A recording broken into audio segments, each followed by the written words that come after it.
अस्सलामुअलैकुम दोस्तों, तुसीं देख रहे हो सोना पंजाब टीवी ते मैं तुहाडा मेज़बान मोहम्मद साजिद। दोस्तों सारे नाल पहले साढ़े चैनल को करो सब्सक्राइब ते नाल बैल आइकन दे बटन करो प्रेस ताकि साड़ी हर नवी आने वाली वीडियो तुहाडे तक बआसानी पहुँच सके। अज असीं तुहाडे वास्ते दोस्तों एक पैलन झोटी है जो कि सून दे बिल्कुल अनकरीब है ते एक आस्ट्रेलियन फ्रीजन गाय है जिहड़ा कि थोड़े दिन लैंदी वो भी पैलन सून वाली। पहले कैमरामैन सर है पैलन झोटी मीनी लिखाओ दोस्तों। पहले आ देख लो माशाल्लाह बल्ला मत्था सिंह दोवें हिलते हैं, बड़े सील साऊ है। ए देख लो बल्ला ते कालियां अखां ने माशाल्लाह, बूथी भी निक्की जी है, गूंज भी सील साऊ है। फिर अंदर कैमरामैन सर चड्डा भी दिखाओ। हाँ दोस्तों देख लो माशाल्लाह बड़ा सोहना चड्डा लगी खलोती है।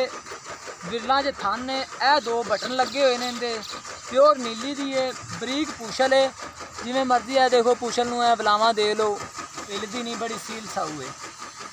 ते कीमत आपां मालक कोल ए देख लो दोस्तों, बड़ी सील साऊ है ते सोहना चड्डा लगी खलोती, पिछे नूं चड्डा कढ़िया होया है। कीमत इहदी आपां मालक कोल मालूम कर लैंदे आं। कैमरामैन सर जरा अग्गों भी चड्डा आके दिखाओ इहदा।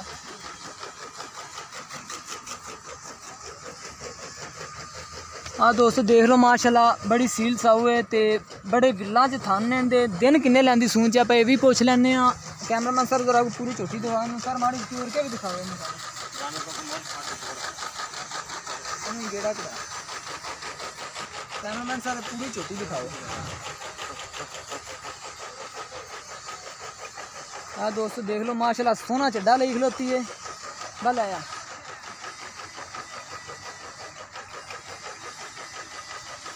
कीमत ने आप इनकी मालक को मालूम कर लें। तो इनके नाम ही एक आस्ट्रेलियन फ्रीजन गां खलोती है। कैमरामैन सर हम गां भी दिखाओ।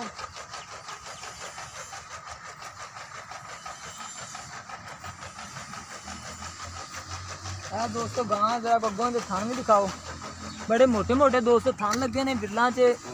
ते सून नूं किन्ने दिन लैंदी है मालक को पुछ लैंदे आं। सुबह किन्ने आप भी मालक को पुछ लैंदे आं। है दोस्तों देख लो माशाल्लाह सोहना चड्डा लगी खलोती है। तो इनू जरा तोड़ के दिखाओ सानू,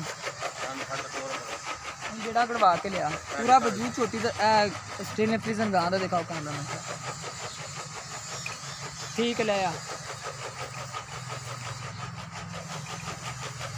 है दोस्तों गां पहला सुहा सुना ने किन्ने दिन लैंदी सून ते आप मालक को पुछने। हाँ डिटेल आप मालक को लैने, थोड़ा रही है डर बंद बंद। अच्छा नेड़े आए की नाम है तुझा? नेड़े आए थोड़ा नाम की नाम अल्लाह ता पैसा मेरा दसो कि पहले अभी झोटी दिखाई है। सून किन्ने दिन लैंदी? 5-7 दिन। 5-7 दिन मूँह किन्ने मूँह दोंदी है ठीक है। 5-7 दिन सून से लैंदी है। तो इनकी प्यार मोहब्बत नाल कीमत किन्नी है? कीमत 2,30,000 रुपया इनके को प्यार मोहब्बत है दोस्तों। 2,30,000 रुपया कीमत कह रहे हैं। 5-7 दिन फोन से लैंदी है तो प्यार मोहब्बत भी कह रहे हैं कर ला के। जी आस्ट्रेलियन फ्रीजन असीं गां दिखाई है वो गां किन्ने सून से दिन लैंदी है? 10-12 दिन सून से। पहला सुबह गारंटी शुदा ठीक हो गया। उनकी कीमत कितनी है?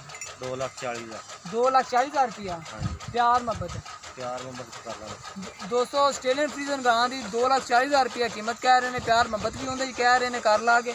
2,30,000 रुपया इनकी कीमत है पैलन झोटी की। इन्हें जी प्यार मोहब्बत कह रहे हैं कर ला के। अगर जो इन्होंने दोवों जानवर कोई जानवर किसी मेरे दोस्त भाई पसंद आ जाता तो साढ़े नाल राबता करे। साडा राबता नंबर है 0304 96 13 234 साडा राबता नंबर है। तो मजीद साड़ी अगली वीडियो देखने वास्ते साढ़े चैनल को करो सब्सक्राइब। तो दुआवां में याद रखना। मिलने अगली वीडियो से। अल्लाह हाफिज़।